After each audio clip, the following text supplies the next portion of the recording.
The best of the best. Right across Australia. The best of the John Laws Week. Another John Laws Week on the radio. You listen to the man with the golden microphone. You got it all. There were laughs, there was news and a tear or two. There were good vibrations coming right through to you. Through your radio. This is what he said. This is what he did. This is why you laughed. This is why you cried. This is how Lawsy kept you in the know. It happened this week on the John Laws Morning Show. I'd like this line to know where you stand. That's the line the federal government has decided to use in an advertising blitz to sell the recent change to its industrial relations laws. You might have seen the ads over the weekend, but have a guess who's paying for We Are. That's because the government is the government. One man who knows the answers, probably won't give them to me, is the Federal Employment and Workplace Relations Minister, Joe Hockey. Why won't you tell us how much this campaign's going to cost? Well, we're not sure how long it's going to run for. What I can tell you is that obviously the existing ads will stop when we introduce legislation into the Parliament, which at this stage we expect to be next Monday, but it could be even Tuesday or Wednesday. Well, what's it costing a week? Because then we'll know when the campaign stops just how much has been spent. Our advertising booking is less than $5 million. A week? No, for this first tranche. Okay, but isn't the fact that you need to spend $5 million or less of our money telling us about your changes and an admission that you've failed to sell your own policies? Shouldn't you be paying for that? These are party political, aren't they? No. They're actually ads about the current law. And just as state governments spend money explaining the rules of the road to drivers and explaining the rules of the roads to others, so too we have an obligation, a responsibility as a government to explain the rules of the industrial relations system to the workers and to the employers. This is the best of the Lawsy Week. Well, it's on again. State of Origin Rugby League, this year's opening game. Blues Origin hero Brad Fittler. How are you, John? Who's going to win? I think we will. It's hard up there. You got to have faith, John. You know the rules. You got to have faith. Yeah, you do have to have faith. You're right. Footy's very hard these days. You know, whenever you think one team's a certainty, they get beat. So you just got to go there and, you know, if you just hold the ball and put enough pressure on, I'm sure someone's going to break it.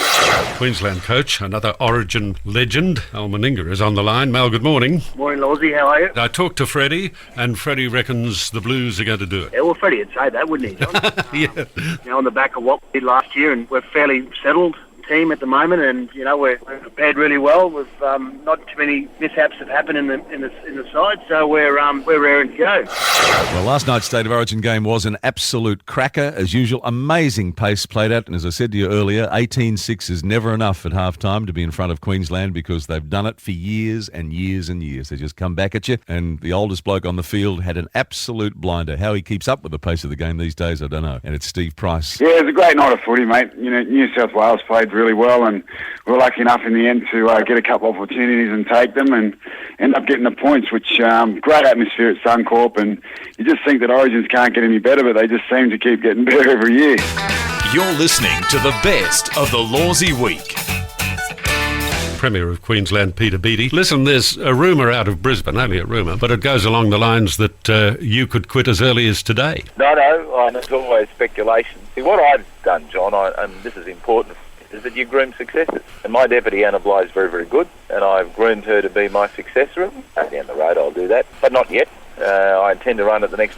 That's my current intention, and I want to build this water grid. We're building the dams, desal, and all the rest of it, pipelines, for water. But she'll be the Premier one day, and she'll be a very good one. And I've always said that. So I don't want to stay forever. I think politicians who think they stay forever are arrogant, and I pride myself that I'm not. It happened this week on the John Laws Morning Show. Imagine for a moment that somebody suggested drilling for oil or gas right alongside the Great Barrier Reef. How would you feel? And once they've drilled the wells, then they want to pipe the oil or the gas right across the reef and up onto a pristine piece of real estate where a dirty, great big processing plant would be built. But an equally beautiful and pristine piece of Australia is under threat from an identical project. We're talking about the Kimberley, a very rugged and remote part of Australia, way up in the top corner of Western Australia, and just beautiful. Now, Kevin Blatchford is a tourism operator, and he's president of the Kimberley Marine Tourism Association. The Kimberley is a fantastic natural resource that all of Australia owns,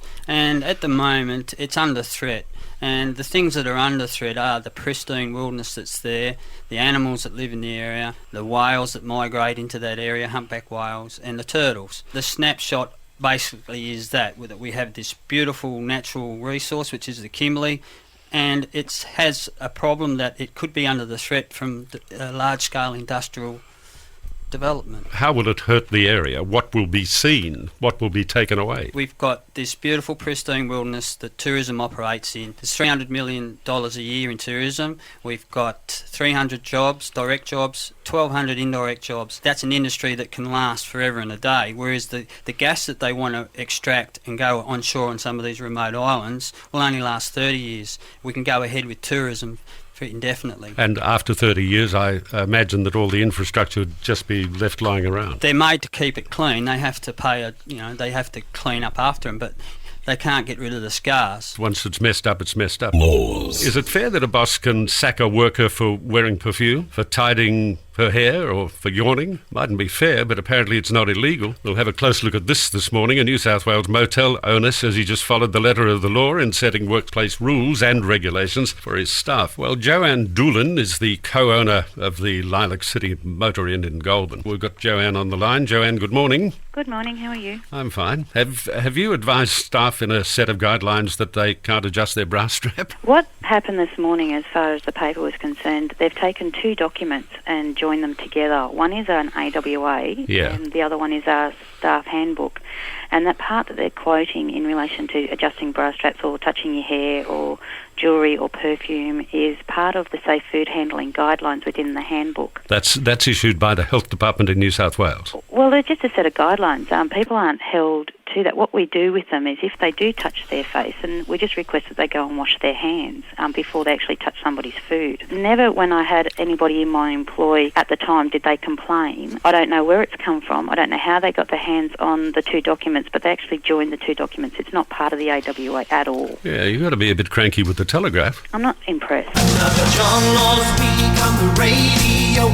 You listen to the man with the golden microphone.